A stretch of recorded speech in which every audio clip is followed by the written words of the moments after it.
Hi, welcome back to another video.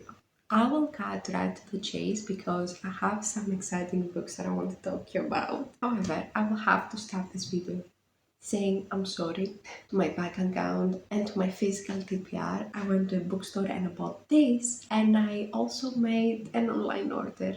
The books haven't come yet. I'm so excited about those books. Those books are just, well, you will see all about that. Just that I got so excited with YouTube and I have so many video ideas that I want to actually make. And the reason why this is even more special to me is that I don't have many popular books, and I really want to read them because there are so many people out there that have read those books, and they can comment and become part of a community just because they know all these popular books, and I want to join as well. Anyway, what did I buy? That's the point of this video. There were some classes that were very cheap, and I just couldn't say no. I love cheap books. Like, I love anything that is cheap.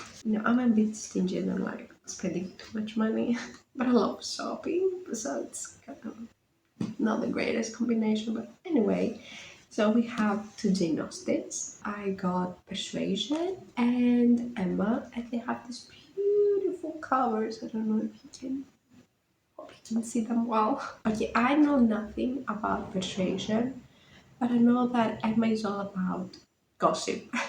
And she tries to be a matchmaker, but she fails miserably. And then we only have popular TikTok books, and I'm so excited about all of them. I have two romances. First, we have The Love Hypothesis by Ali Hazelwood, and I have just seen that it says that it comes with a bonus chapter, which is so great. I have heard kind of mixed reviews about this one, but I think that it is a fun romance, so I think that I will enjoy it. And I also have Better Than the Movies by Lynn Painter. I've seen this a lot on booktube, and I haven't read any Lynn Painter book before. I think Love Wager was the first Painter book that I heard of. People reading and enjoying, but this was the one that I found in the bookstore, so I was like, let's give it a try. I will read the synopsis of this one because I don't know if that many people know about it.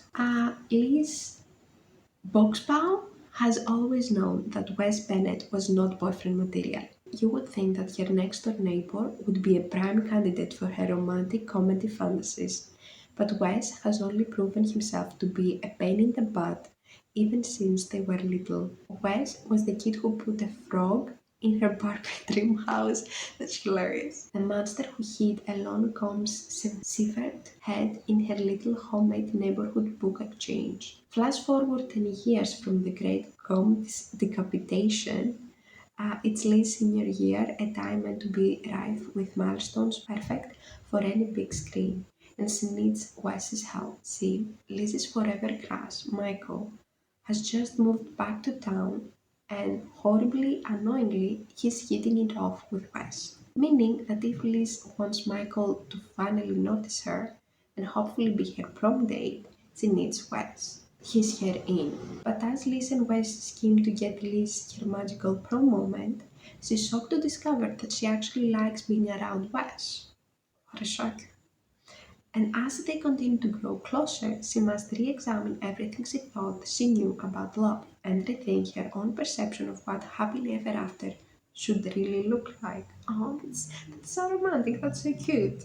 However, I have to say, I'm not a big fan of YA, and them being high school students wasn't like my cup of tea. However, I have to say that this is just a parenthesis, but I just watched season 2 of Heartstopper and I'm obsessed. Like, I just want this feeling of being young, having a crush and first love, and it's just the cutest. I don't think that I will get into YA. I just like a little bit of pain in my books. But I think this is what intrigued me and made me fall in love with Heartstopper even more, because season 1 was just this cute little bubble, but season 2 got seriously darker with real mental health problems, and I liked it. Yeah, as you can see, I love talking about Heartstopper apparently. Like, I try to bring it up in conversations everywhere. But yeah, all of that just to say that I'm actually really excited to read this one. And then we move on to academia vibes now. Nowadays, when we talk about academia, this book is always there. If We Were Villains by Emma Rio, I'm not sure. So I didn't have any choice. I had to buy this one. Just in case you don't know, let me read the synopsis. Oliver Mars has just served 10 years for a murder he may or may not have committed. Interesting. On the day of his release, he is greeted by the detective who put him in prison. Detective Colburn is retiring and he wants to know what really happened a decade before. As a young actor at an elite conservatory, Oliver noticed that his talented classmates seem to play the same characters on stage and off, villain, hero, temptress, though he was always a supportive role. But when the teachers change the casting, a good-natured rivalry turns ugly and the play spills dangerously over into real life.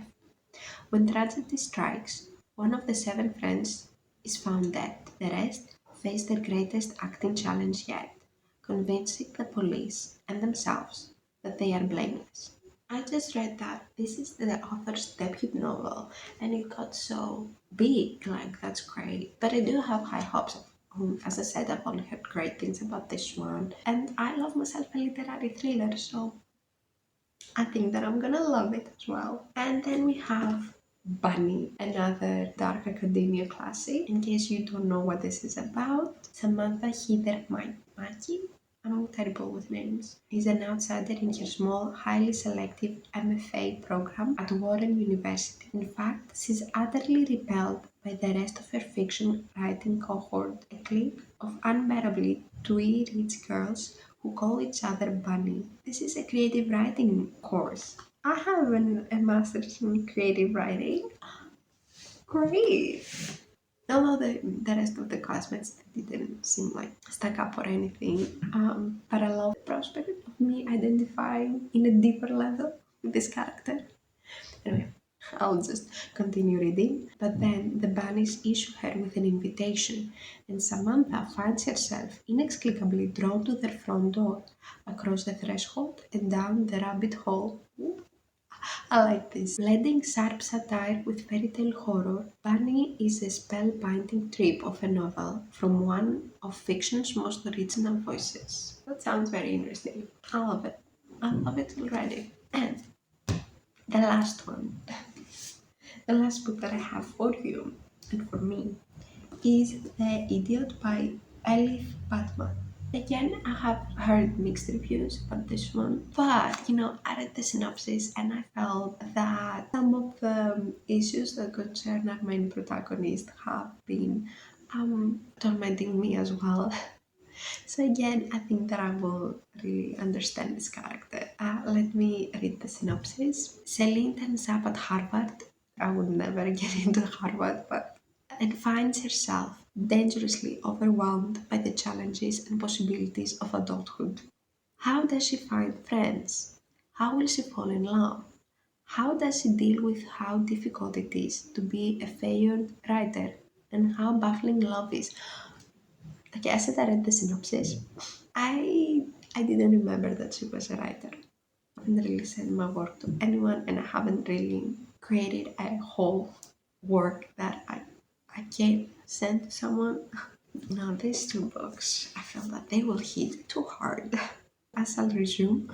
At once clever and clueless, Batuman's, I'm sorry for probably mispronouncing the author's name, heroine shows us with perfect hilarity and soulful inquisitiveness just how messy it can be to forge a self. I loved it. I think like a week has passed since I bought this, so I didn't remember anything. I'm really happy for buying all these books, and I really can't wait to read them. Can't wait to create reading vlogs. I'm so excited, honestly. I think that my next video will be my first reading vlog, so I hope you're excited as well, and I hope I'll see you next time. Bye!